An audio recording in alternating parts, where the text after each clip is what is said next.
Homestead Apprentice. Where exactly did the idea for this come from? So the idea actually came from Evan from Radio Made Easy. He's here quite a bit. We do a lot of business together, and I have a 5,000 square foot building kit sitting out here to add on to the 10,000 foot building. And he said, "When are we putting that up?" And I said, "Well, it's 85,000 in concrete. I can do a lot of other stuff with 85 grand right now." And he said, "We should get some apprentices to come out and put that up." I'm like, "That sounds cool. You put that together, and I'll be there." And that kind of transitioned into our friend Bob Lester, always business minded. And he's like, "I see a TV show out of this." I'm like, "Perfect. You guys put that together and I will show up, but you got to do the footwork." So they really are kind of the driving power behind that. He's talking to sponsors and major companies about that. Evan is kind of running social media. Austin is producing, who's here now, Austin Davis in the comments there. He's one of my video guys and cuts all of my short form content. So there's a team of guys behind there, putting that together and driving that. And we're going to do that. We're going to run the gauntlet, which is the selection, which will happen right after Self-Reliance Festival, May 5th and 6th, I believe. So the 5th and 6th of April?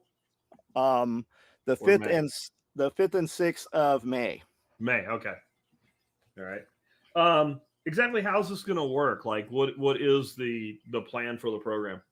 Well, we're going to bring them out. We're going to bring out a lot of people, 50 guys, and then we're going to run a gauntlet, which will basically be a selection. And that's why when I sat down with Joel Salatin, I wanted to know how he selected his interns and kind of how they did that and what problems he saw and what the solutions were and the best way to do that. So that's really when I got to interview Salatin, I wanted to talk about things that nobody else had on video with him. And that's kind of the direction we went.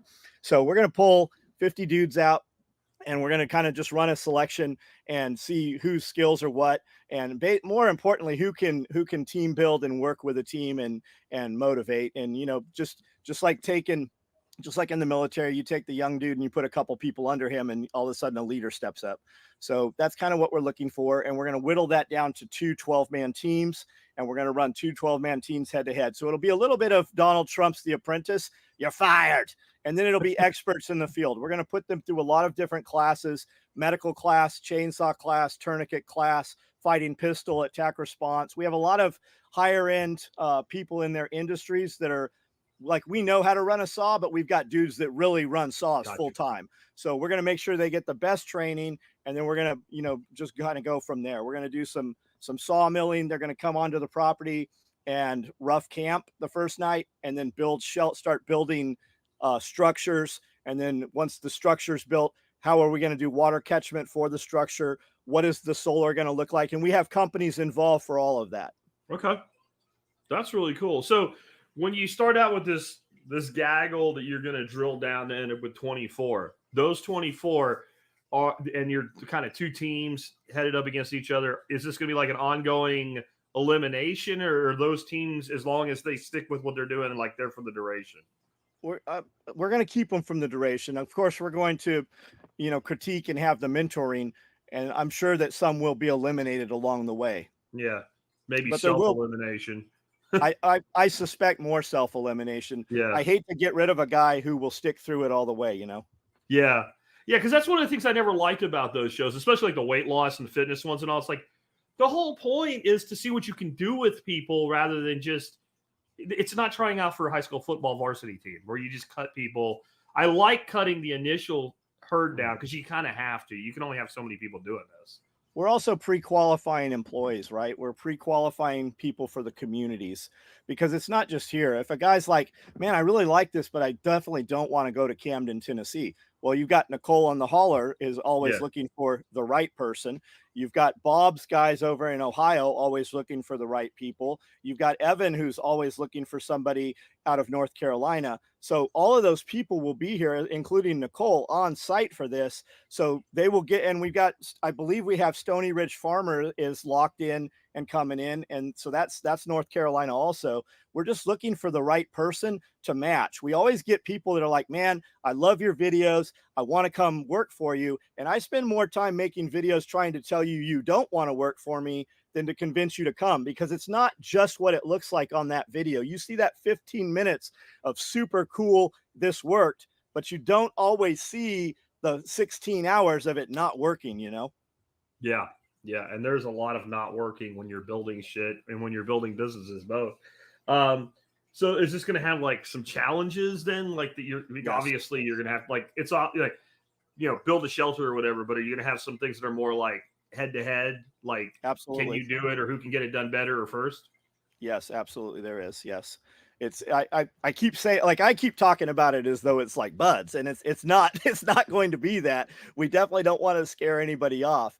And there's no limitation through strength or knowledge. We really want a vast, variety of people to come in, and you never know who that guy is going to be. And I compare that to, the military training stuff. The it's never the football quarterback who passes buds. It's never the peak triathlete guy that makes it. It's always the most unexpected person, and it's more mental than it is physical. I think there's definitely a lot of it. It would be mental, especially the way you're starting out with your rough camping and then you're building a structure and all. And you may not have to cut that many people to get down to your final teams because people do tend to self select their way out of things pretty quick. Yeah, Um, you never know, man. We get guys that show up here and they say everything to get the job, and then they do nothing to keep the job.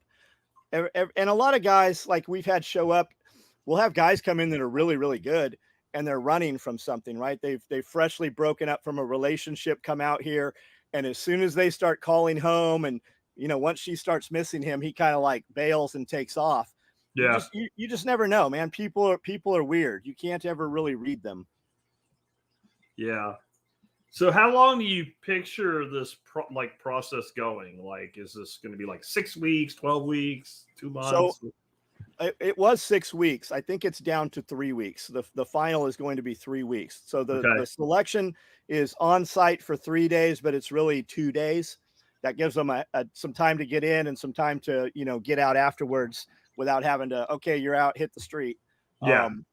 And then I think I think we have settled on 3 weeks is the final. And then this is the first time we're doing this. We want to take the winner and put them onto a piece of property that we're developing, and then run this again and use everybody for the second time to develop that new property. Gotcha. Gotcha. I think 3 weeks probably makes a lot of sense too, because if somebody has a job or something, it's hard to get away for that length of time and go back and still have a job. Um, Yes. so yeah, if you do like 3 months or so, you're not NBC or CBS or whatever, which means it'll be better, but it also means you can't throw these people like 100 grand a piece to be on the show and then they're good for a year or whatever. So I think that's Well, I probably a know good decision. I know Joel gets hundreds of people putting in applications when he opens up. And then they kind of go through and they have a number system, and nobody communicates with each other. So those Hmm. guys that get a number one, they basically get put in the pool, and then everybody kind of reviews them, and they bring them out for, I think it's I think he said 3 days. And he's like, that's when the selection is. And then we whittle it down to how many people we're actually going to pull. And I think they whittle it down to 12 interns that actually stay there 6 months. And a lot of those interns become full-time employees, Yeah. and they start businesses within that group. Yeah. Yeah. Um, so I don't think it's just going to be throw people out and see what they can do. You're probably going to have, like you said, pros involved, people training them. What kind of training do you're going to be doing for these folks? So training wise, we're gonna start. Obviously, we're cutting down trees and stuff, so that's chainsaw. There'll be some chainsaw training, a good solid day, hands on, using the equipment. Here's the chaps. This is what happens when they get hit. We already ran a chainsaw workshop here. That's kind of a pre test and to actually run this. We already have the people in place. We know what that looks like. We're doing medical training, which is tourniquet application and specific wounds that you would receive while running a chainsaw. That's a separate supplement. Fighting pistol. That's a 2-day class. For how to use and actually run that gun. And that's gun fighting, not gun shooting. That's through TAC Response. They run a class. We've seen that class hundreds of times. My wife and all of my kids have been, I think half the guys on this live feed right here have been through those courses. So it just stuff like that. We're gonna get in. We're gonna cut some trees down. We're gonna take some of that wood, turn it into actually dimensional lumber. We're going to do some fencing and show what the fencing looks like. We're going to plant some trees. We're going to build a structure, solar application of solar and solar installation, water harvesting, all of that. We're going to run all of that. Install mini splits. What kind of system does it take so that we can physically see this? They will see this happen. And Evan's saying 0 to hero radio operator too. Yep, running that too. Yep, they're gonna know communications, what they can do, what they can't do, what the limitations of that are. All the sponsors that are involved, we will have their aspect in there. Try not to